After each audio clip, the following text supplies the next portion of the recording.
Susie Caduzzi, Yes. I want to ask you a very serious question. Okay, I'm ready. Les Moonves. Yes, Les Moonves. So Les Moonves, the CBS president and guru over there, recently got in a lot of trouble, right? Yeah. But you have a connection, and you're kind of in the middle of this whole. I'm in the middle of the biggest like Hollywood story, but nobody was paying again.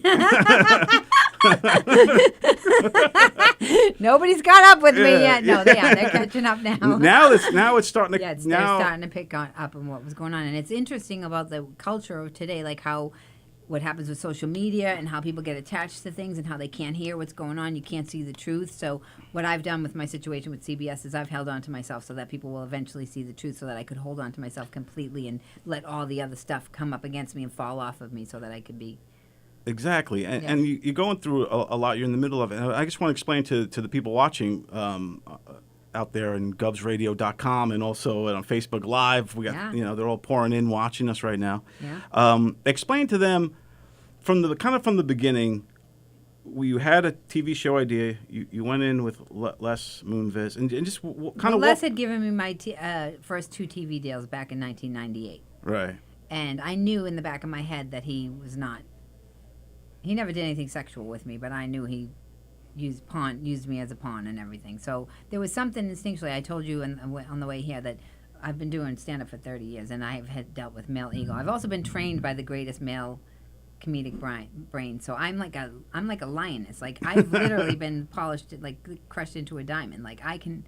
Yeah, you went through like the 9 chambers of death in comedy, and you've been through it, been there, done that, seen it. So when a guy like Les Moonves gets involved, you just knew how to handle him. Well, he also knew that I could make a lot of money for him because I remember ironically enough, he called me at home in 1998 with 1997 with Bill Cosby and they were like, "Who do you think you're a star?" I'm like, "I'm not coming in that room."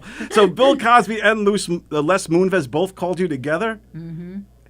I've been in the middle of all this. I was on the set with Rose McGowan and Southie. I've told. Now the press is starting to put it all together because it's such a huge story. So just real quick, when Les and Bill Cosby call you up, now back then, what did they invite you over or what happened? No, they were in L.A. Oh, okay, so it was just like they just called. He called to tell me that Bill Cosby watched my pilot and said she's a TV star. Wow. And now in hindsight, it's weird, but back then it was probably like, wow, this is incredible. Well, I always knew that I was funny enough to, and I knew that everybody's like, I've even had a girl interview me, like, they say like, "Oh, it was easy for you." I'm like, actually, it wasn't easy for me. I proved myself on every level. I got my deal from taking a meeting, and then I shot a pilot, and then from that pilot, I shot another pilot, and from that pilot, I got Costello. So it wasn't like I was... Right, you worked for everything you got. Well, it did happen fast, but I also, from my performance, I got things. Right. And it was a lot to have it happen so fast, too. It was intense. So... I was on the set of Southie. Rose McGowan came back from Sundance and told me a story about what happened to her. Allegedly with Mr. Harvey Weinstein. And then Les Moonves called me and told me to come to L.A. because he had just fired Ileana Douglas, so I had to take over for her. Right. I went through the whole situation with Costello. I knew what I was talking about, and I knew the shit show. I mean, it got preempted the night of the premiere. Everybody said it was like the best show they had ever seen. And the funny thing is, I remember the Marines hanging off the rafters the night of my pilot, screaming, the men, right. "We fucking love you, Sue." And I remember thinking, there's something about me that the men get. Right, yeah. And I knew there was something going on, that it was like special. And so, because I was talking about what gets to the working class people. And so they preempted. It was all marketing. And I mean, I could go on and on about the sexism back then. They literally, first of all. And back then it was like the Wild West almost. It was not how it is today. No, and the crazy, like it took me so long to even accept that sexism was part of it because it was so overwhelming. You couldn't even really see it or else you couldn't function. No, my name on the show, the name of the show was Costello, and my name on the show was called Murphy. They wouldn't even let me have my whole name. Wow. But I mean, now as you look back, there's a lot coming out now about movie posters, like, when they do a movie poster, all the men's full bodies are in the movie poster and only parts of the women's bodies are in there. They have compartmentalized us and objectified us, and they've tried everything to not let us have our power, which we're not even trying to, we're just trying to be. And even the women that work 9 to 5, they're just trying to work without being harassed or abused and make enough money. That's it. Yeah, exactly. And do you think the tide has changed with the Me Too? It's totally changed. Yeah. So then I take over for Ileana Douglas, so then Costello gets canceled. I start writing my play. I start really working on. I'm like, I want to do it like the boys do it. I've always been like, I want to do it like the boys do it. Right, right.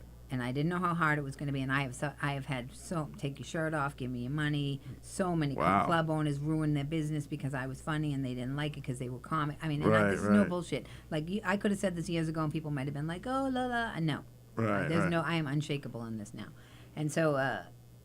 People were starting to come to me because they were like, Sue's, I've been through the sexism, and I was making jokes about it on stage. Right. And this is before any of the Me Too stuff happened. And people, IFC came to me, ABC wanted me to do a talk show, and they were all starting to be like, oh, Sue has the experience, and now she knows how to talk about what it's like to be a woman while being funny.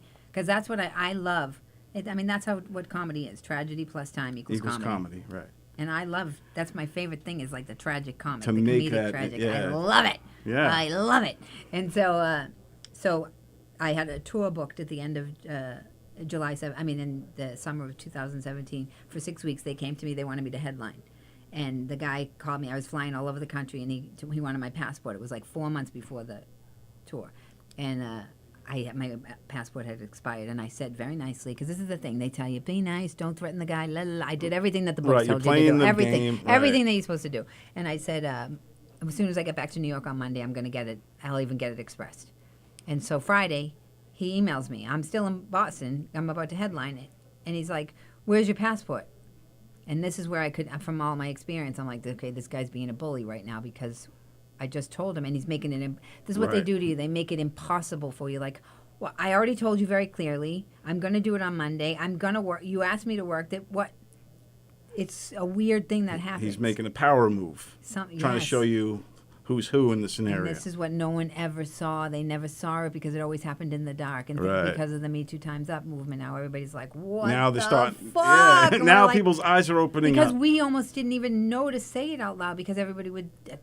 we almost just didn't... I'm going to tell the story about Vegas, too, because we almost didn't know to say it out loud. So anyway, I say to him, he says, well, his defense was, I said, I told you that I'm going to do it Monday. And he's like, well, comics are unreliable. And I said, well... And we all know that's not true. I said, well, maybe that might be true, but let's give me a chance. And, let's respect me, and then if I'm not reliable, then we'll deal with it. Right. And I was walking to go on stage, and he emailed me and pulled the tour. And it was like a slice through my chest that I had felt a million times before where I knew it was purely just ego. And I knew I had to stand up to him because I was going to China. This wasn't even like going to Long Island. This was going to China by myself with this guy. And I was like, I have to see if he can respect. I'm not going to China. You have to set the boundary. Yes.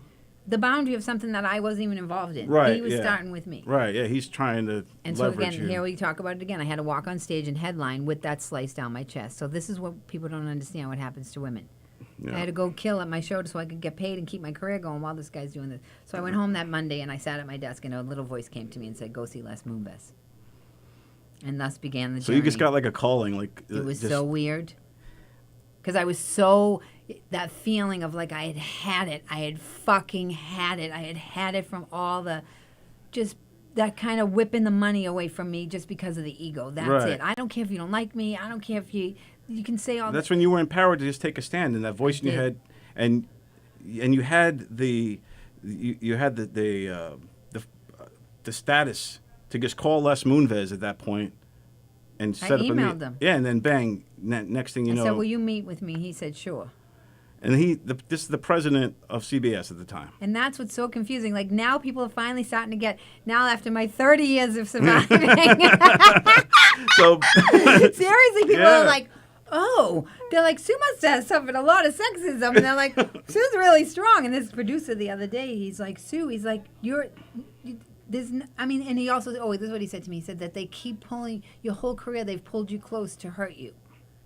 That's what it's like. It's like they pull you cause and then they stab you in the back. But that's abuse. That's an abusive cycle. That's definitely abuse. And it's funny because I wrote my first op-ed, which they fucking squelched, about saying that I'm ending this cycle of abuse with Hollywood with me, because I would play a role in it, and that's what I want to show people. That's what my play is about. That it takes two to tango in an abuse situation. But otherwise, you're just a victim, and I'm not a victim. I've never been.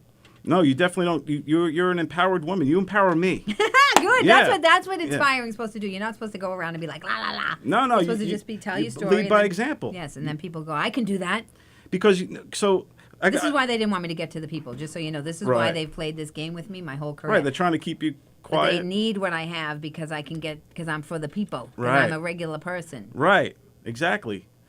And so let's just get back to the story real quick because I don't know how we're doing on time, but so you get Les Moonves. We can't tell the whole story right now, and I like to keep not telling the whole story so people can keep listening and watching.